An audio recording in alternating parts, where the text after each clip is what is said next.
Assalamualaikum warahmatullahi wabarakatuh. Saya Dr. Kartiko, spesialis urologi dari Rumah Sakit Islam Banjarnegara. Ginjal itu adalah organ yang ada di dalam tubuh kita, tepatnya di pinggang kanan dan kiri, yang ukurannya kurang lebih 11 cm dan lebar 4 cm. Fungsi ginjal adalah sederhananya untuk melakukan cuci darah atau memfilter darah, mengatur keseimbangan cairan dan elektrolit yang ada di tubuh. Ginjal ini merupakan organ yang sangat vital bagi kesehatan seorang manusia.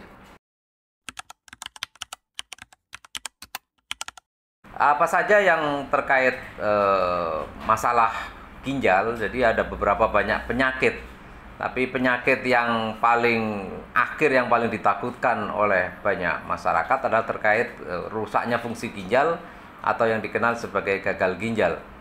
Dan gagal ginjal itu disebabkan oleh beberapa penyebab. Yang paling sering adalah nomor satu terkait dengan penyakit diabetes mellitus atau kencing manis. Yang kedua terkait dengan tekanan darah tinggi, dan yang ketiga terkait dengan batu saluran kemih dan infeksi. Dasar penyakit itulah yang harus kita kendalikan sehingga mencegah dari kerusakan fungsi ginjal atau jatuhnya kepada suatu kondisi diagnosis gagal ginjal.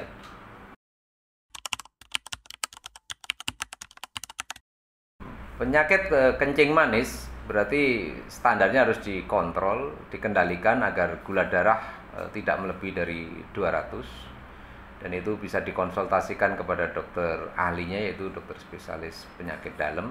Begitu juga dengan tekanan darah tinggi.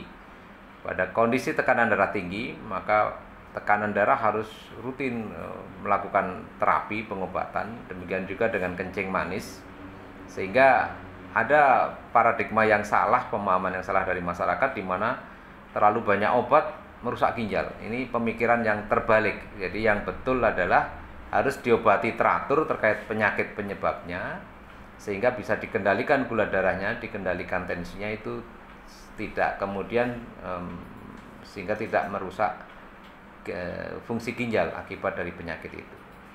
Dan yang ketiga terkait dengan batu saluran kemih. Nah, di Rumah Sakit Islam Banjarnegara, saya sebagai dokter ahli urologi menangani banyak kasus yang terkait dengan kelainan urologi yang mengakibatkan gangguan fungsi ginjal. Yang paling sering adalah terkait dengan batu saluran kemih. Batu saluran kemih itu mengikuti anatomi ginjal. Jadi kalau di ginjal disebut sebagai batu ginjal. Ada saluran antara ginjal di kandung kemih, itu namanya ureter, disebut batu ureter. Di kandung kemih namanya batu kandung kemih atau batu buli-buli. Dan saluran ini jika tersumbat akibat batu, maka bisa mengakibatkan terjadinya pembengkakan pada ginjal. Kemudian dengan adanya kombinasi infeksi akibat batu, maka itu menjadi mudahnya terjadi kerusakan pada ginjal. Sehingga pada kasus batu saluran kemih, maka memang harus ditangani dan dipastikan batu bisa bersih dari saluran tersebut. Batu ini juga sifatnya residif. Residif artinya mudah kambuh kembali. Jadi bagi pasien yang sudah terdiagnosis sebagai batu, maka penting untuk melakukan kontrol secara teratur. Jadi prinsipnya batu bisa dilakukan dengan pengobatan pada yang ukuran yang masih kecil, yang dimungkinkan dia bisa ekspulsi atau keluar sendiri melalui saluran kencing, atau yang sifatnya secara kimiawi bisa luntur atau meluruh. Jadi batu itu ada dua jenis, yaitu batu kalsium dan batu asam urat. Penanganannya mengikuti kemungkinan jenis batunya. Pengobatan selanjutnya adalah dengan pengobatan secara non-operatif. Jadi ada teknologi yang dinamakan ESWL, singkatan dari extracorporeal shockwave lithotripsy. Jadi tembak batu melalui gelombang kejut. Ini pasien prosedurnya adalah rawat jalan tanpa pembiusan. Begitu dilakukan penembakan, maka pasien bisa langsung pulang. Prosedur yang terakhir adalah terkait dengan operasi. Operasi pada batu saluran kemih 80% lebih sudah dilakukan tanpa pembedahan. Jadi pembedahan dilakukan pada kasus batu yang kompleks yang besar yang ada penyulit yang lain. Tapi secara umum penata laksanaan batu di bidang urologi maka sifatnya non-invasif atau tanpa pendahan. Di Rumah Sakit Islam kita mempunyai teknologi ESWL, endoskopi, dan untuk tindakan operatif yang non-invasif tersebut. Jadi gagal ginjal itu parameter atau ukuran yang paling gampang pemeriksaan laboratorium yang disebut serum kreatinin. Jika sudah di atas 1,5 maka itu mulai sebagai gagal ginjal tahap awal. Ada 5 tingkatan gagal ginjal. Pada gagal ginjal yang sudah pada tingkat stadium 4 atau 5 maka sudah sangat dimungkinkan ke arah diperlukannya cuci darah atau hemodialisa atau dialisis.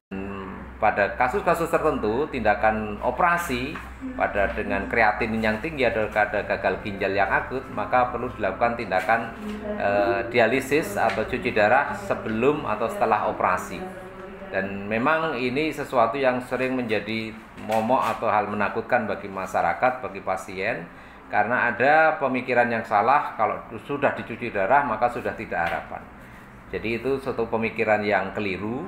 Jadi cuci darah diperlukan untuk mengganti, bisa sifatnya sementara dari fungsi ginjal untuk mencuci darah. Jadi ketika diperlukan operasi maka dengan dicuci darah maka pasien selanjutnya bisa layak bius, bisa dilakukan operasi, dan harapannya kemudian batu bisa hilang sehingga bisa diharapkan tidak dicuci darah lagi pada selanjutnya. Dan di Rumah Sakit Islam kita insya Allah pada beberapa waktu dekat ini kita juga ada pelayanan dialisis untuk masyarakat Banjarnegara dan sekitarnya. Demikian saya Dr. Kartiko, spesialis urologi dari Rumah Sakit Islam Banjarnegara. Selamat Hari Ginjal untuk semua. Jaga ginjal kita untuk tetap sehat. Jaga selalu kondisi tubuh.